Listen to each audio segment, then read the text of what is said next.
எல்லை தாண்டி மீன் பிடித்ததாக 12 தூத்துக்குடி மீனவர்களுக்கு தலா 1.5 கோடி ரூபாய் அபராதம். அபராதத்தை கட்ட தவறினால் 6 மாதம் சிறை தண்டனை விதித்து இலங்கை நீதிமன்றம் பரபரப்பு தீர்ப்பு.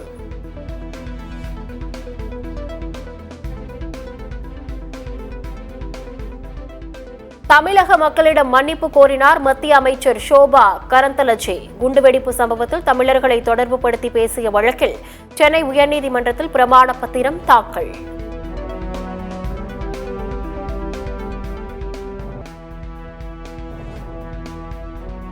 திருச்சியில் ஆன்லைனில் நூடுல்ஸ் வாங்கி சாப்பிட்ட சிறுமி உயிரிழந்த சம்பவத்தின் எதிரொலி.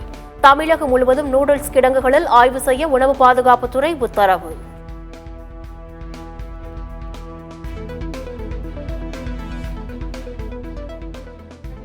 துணைவேந்தர் இல்லாத சென்னை பல்கலைக்கழகத்தில் 166வது பட்டமளிப்பு விழா. இம்மாத இறுதியில் பட்டமளிப்பு விழா நடைபெறும் என அறிவிப்பு.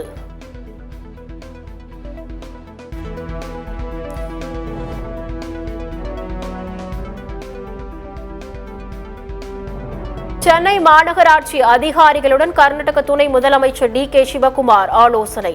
திடக்கழிவு மேலாண்மை திட்டத்தை பெங்களூருவில் செயல்படுத்துவது தொடர்பாக ஆய்வுக் கூட்டம்.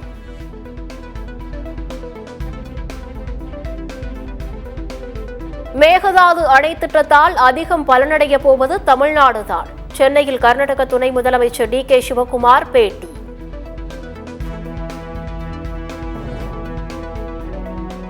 பாலியல் குற்றவாளிக்கு தூக்கு தண்டனை விதிக்கும் வகையில் சட்ட மசோதா. மேற்கு வங்க சட்டப்பேரவையில் மசோதா ஒருமனதாக நிறைவேற்றம்.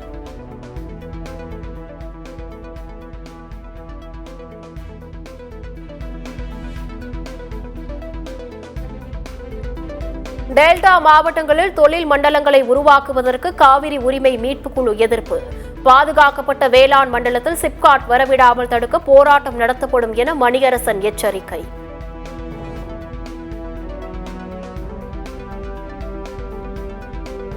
தெலுங்கானா சத்தீஸ்கர் மாநில எல்லையில் உள்ள தண்டேவடா வனப்பகுதியில் துப்பாக்கி சண்டை. 10 நக்சலைட்டுகளை சுட்டுக் கொன்ற எல்லை பாதுகாப்பு படை வீரர்கள்.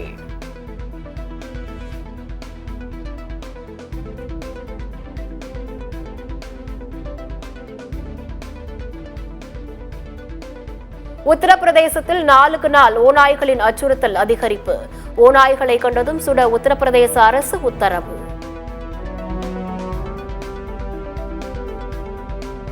அருப்புக்கோட்டை பெண் டிஎஸ்பி மீது தாக்குதல் நடத்த வழக்கில் ஒருவர் கைது. 4 பேரை பிடித்து விசாரணை நடத்தி வந்த நிலையில் பாலமுருகன் என்பவரை கைது செய்தது காவல்துறை.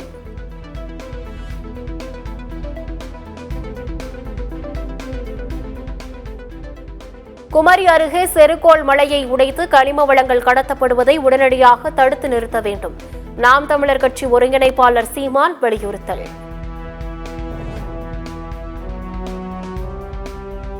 இருபத்தாறு அரசு பள்ளிகளை பசுமை பள்ளிகளாக மாற்ற திட்டம். 5,20,00,000 ரூபாய் ஒதுக்கி அரசாணை வெளியிட்டது தமிழக அரசு.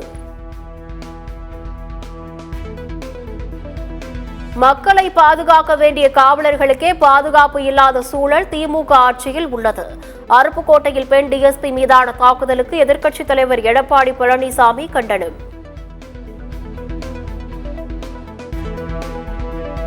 மரண வாக்குமூலங்களை பதிவு செய்யும் போது நீதிபதிகளின் செயல்பாடுகளை சந்தேகிக்க முடியாது. உச்சநீதிமன்றம் திட்டவட்டம்.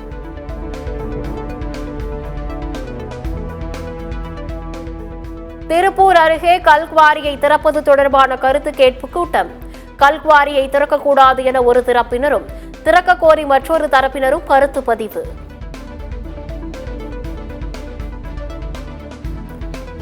இலங்கையில் அனைத்து விதமான விவசாய கடன்களை தள்ளுபடி செய்ய முடிவு. வரும் 21ஆம் தேதி அதிபர் தேர்தல் நடைபெற உள்ள நிலையில் இலங்கை அரசு திட்டம்.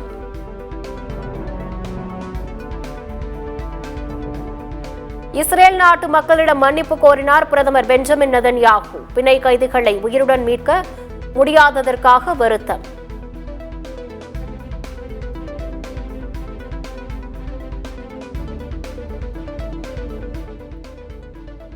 அரசு முறை பயணமாக புருனே சென்றடைந்தார் பிரதமர் மோடி. தருசலாம் விமான நிலையத்தில் அரசு சார்பில் வரவேற்பு.